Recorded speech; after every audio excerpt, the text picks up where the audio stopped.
Big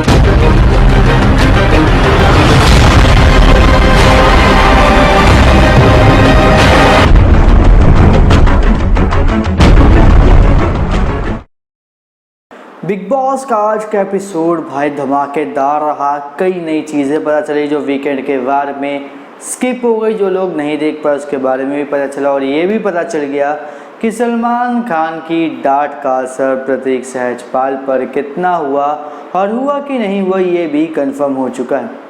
तो चलिए पहले बात करते हैं कि आज जो स्टार्टिंग हुई थी वो टास्क क्या था। जो ये पूरा डाकुआ जो टास्क था वो क्या था। उस टास्क में घर वाले थे जो जंगलवासी थे उनको एक अलग टीम में बना दिया गया और जो मेन हाउस के लोग थे उनको अलग टीम बना दिया गया। मेन हाउस के लोग एक तरीके के पुलिस वाले थे जिनको डाकू को एक एक करके मारना था। उनकी टोटल 1 2 3 4 स्टेजेस थे। पहले स्टेज था जो रखवाले होते वो, दूसरा स्टेज था बावर्ची, तीसरा स्टेज था राइट हैंड लेफ्ट हैंड, चौथा था क्या कहते हैं तेजस्वी जो उनकी पत्नी थी डाकू की। मेन बंदा जो डाकू था वो मेन बंदा जो डाकू था उसकी पत्नी, और पांचवा मेन डाकू। तो यह अलग वो जो स्टेज था अलग, जो भी लेवल थे अलग अलग, उन लेवल पर अगर किसी भी एक आदमी को घर वाले जो मेन हाउस घर वाले थे अगर वो मार देते थे तो उनका वो पूरा लेवल ख़त्म। ये था पूरा टास्क। तो इस टास्क में ये हुआ कि भाई मारने की जो चीज़ कि मारना कैसे है, क्या करना है, इसके बारे में सिर्फ घर वालों को मालूम था और डाकुओं को मालूम था। जो मेन डाकू था विशाल उसको मालूम था। तो इस टास्क में ये होता है कि मारने का तरीका 4 थे, जिसमें पहला तरीका या तो आप उनकी हंसते हुए या फिर रोते हुए या फिर किसी और एक और दो वो शक्ल बनाते हुए फ़ोटो खींच के दिखा दो बेडरूम के कैमरा में। अब वो इंसान मर जाएगा, वो उनकी पूरी टीम मर जाएगी। या फिर उनका कोई सामान जो चप्पल जूते हैं वो लेके पेंट में डुबो के उसको ख़राब कर दो, या फिर उनका कोई सामान ला के स्टोर रूम में रखो, उसको रख दो, ख़राब हो जाएगा। ये थी 4 वो चीज़ें जिसके थ्रू वो बंदा मर सकता है, जिसको वो मारना चाहते थे उसकी पूरी टीम मर सकती थी। अब इस टास्क में क्या होता है कि पहला राउंड तो बड़ा साइंस चला गया क्योंकि पहले राउंड में किसी को मालूम था कि क्या हो रहा है, लेकिन करण ने बहुत अच्छा दिमाग का, उसका एनालिसिस बहुत अच्छा था। उसने देख लिया कि कैसे क्या करना है और जैसे उसको समझ में आया कि कैसे कैसे क्या, उसने 2-3 लोगों को बुलाया और सबका जो कनेक्शन था निशांत शमित और प्रतीक के बीच जो कनेक्शन कोऑर्डिनेशन होता था उसको रोकने की कोशिश की। जय और करण शायद, हाँ जय और करण निशांत को रोके थे। निशांत को उन्होंने ब्लॉक कर रखा था, उसके ऊपर शॉल डाल के रोक रहे थे कि वो किसी से बात ना करे। ये पूरा चल रहा था। उधर प्रतीक और शमिता ये कोशिश करते किसी भी तरीके से कोई सामान मिले उसका इस्तेमाल करके वो किसी न किसी और को मारे। ये पूरा टास्क चल रहा था। तो इसमें ये होता है कि भाई शमिता और प्रतीक को पता नहीं एक तरह से क्या भूत चढ़ता है, वो निशांत को लेकर आने की कोशिश करते कि निशांत को हटाए, निशांत को छोड़े। सेम जैसे पिछले हफ्ते हुआ था कि जब प्रतीक जंगल वाले घर में चला गया था तो निशांत और शमिता ने किया था कि प्रतीक को इधर भेजो, प्रतीक को इधर भेजो। सेम यहाँ पर भी हुआ, शमिता और प्रतीक भिड़ गए और उन्होंने बोला कि निशांत को मुझे दो, निशांत को मुझे दो। ये पूरा टास्क था। अब इसमें क्या होता है कि शमिता को भी चोट लगती है, प्रतीक को भी चोट लगती है। प्रतीक को चोट नहीं लगती, प्रतीक तो बोला था मुझे चोट नहीं लगी। शमिता को चोट लगी, निशांत को चोट लगी, जय को भी थोड़ी बहुत चोट लगी, करण को भी थोड़ी बहुत चोट लगी, लेकिन चोट जो भी कर रहा था खींच रहा था उसमें सबको चोट लगी। अब इसके बाद ये होता है कि भाई चोट वोट लग गई, सब कुछ हो गया, तो ये लोग क्या करते हैं, लोग ज़्यादा मेन हाउस है जो जंगल वाला उसका गेट खोलने की कोशिश करते हैं कि गेट खोल के बाहर चले जाएं। तो इसमें क्या होता है कि इसमें भी यहाँ पे भी खींचातानी होती है कि भाई गेट नहीं खोलने देंगे हम, जो जैसे चल रहा है वैसे चलने देंगे। फेस जो मतलब जो मर जाता है उसके फेस पे क्रॉस मार रहा था इन तीनों को, तो इनको भी जाने दिया जाता। जो बाहर डाकू की टीम के लोग थे वो फेस पे क्रॉस मार के ख़त्म कर देते हैं। इसके बाद बिग बॉस ने ये नहीं बताया था कि क्या कहते हैं कि जैसे फेस पर किसी क्रॉस लगेगा तो उसका आगे क्या होगा, जिस वजह से बिग बॉस कहते हैं टास्क यहीं पर ही खत्म हो गया, इसकी समय सीमा यहीं पर ही खत्म होगी पहले राउंड की। अब इसके बाद अगला राउंड जब होगा उसके बारे में हम बताएंगे। बिग बॉस ऐसा कहते हैं, लेकिन तब भी ये लोग समझ में नहीं आता, बोलते कि अभी ये टास्क रद्द हो चुका है, ख़त्म हो चुका है, रुको अभी मैं कुछ बताने वाला उसके बारे में सुन। नहीं, शमिता जाती है आकाशा की वो चप्पल लेती है, उसको उसमें डाल देती है क्या कहते हैं वो पेंट में, और बोलती है कि भाई आउट हो गया आकाशा, लेकिन नहीं होता क्योंकि बिग बॉस ने बोल दिया था कि अभी आपको रुकना है, आपको भी थोड़ा टाइम लगेगा, अभी मैं कुछ बताने वाला, इससे टास्क यहीं पर रोका जाता है। लेकिन तब भी शमिता ने जाके उसके चप्पल बकेट में डाल दी, जिस वजह से टास्क रद्द हो गया। और उनका ये माना नहीं गया कि जो उन्होंने वो डाला था मारने के लिए वो माना नहीं गया और वो बात वहीं पर ही ख़त्म हो गई।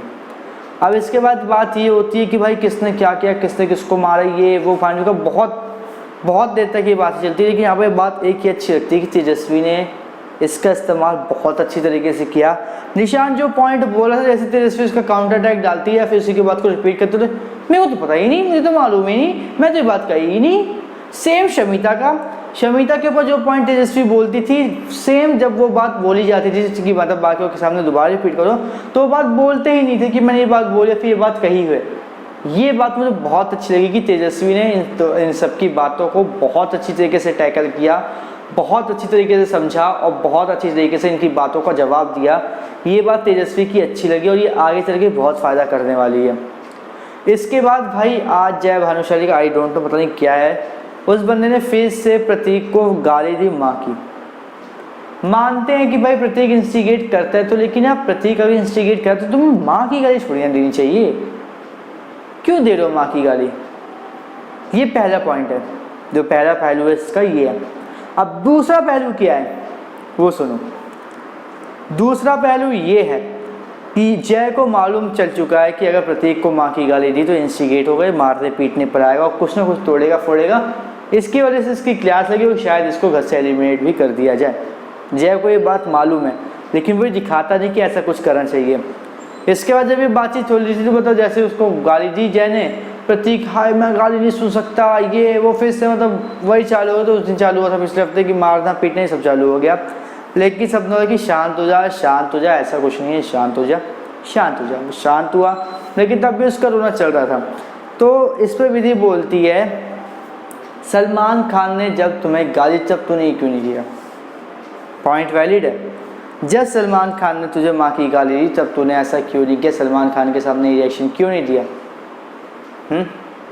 अगर रखना है अपना बिहेवियर तो सबके साथ एक जैसा रखो, मतलब बिहेवियर रखो ही मत ऐसा।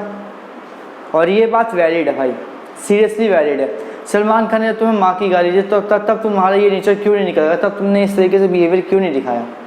पॉइंट वैलिड है। ये नहीं कहूँगा कि भाई पॉइंट गलत है या फिर कुछ और, लेकिन पॉइंट ये वैलिड है एक तरीके से कि जब सलमान ने गाली तब तुमने उसके खिलाफ आवाज़ क्यों नहीं उठाई? गाली वो नहीं थी क्या? जय ने गाली दी तो गाली है, लेकिन सलमान खान ने दी तो वो क्या है? फूल है। ये पॉइंट मेन है। इसके बाद भाई टास्क कंटिन्यू होता है। बिग बॉस बोलते थे कि कोई कांच के शीशे के पास नहीं रहेगा, कांच के शीशे को, लेकिन तब बिग बॉस इस कांच के पास खड़े रहने के लिए कुछ नहीं कहते और फिर धीरे धीरे टास्क ख़त्म हो जाता है।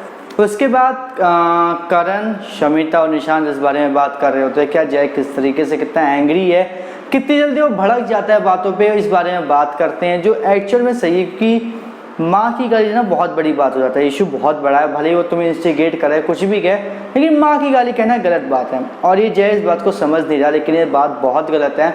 और उसका जो इम्प्रेशन है, ये जो बोल रहा है, उसकी वजह से उसकी जो इज्जत है बाहर उसके ऊपर बहुत ज़्यादा इफेक्ट पड़ रहा है।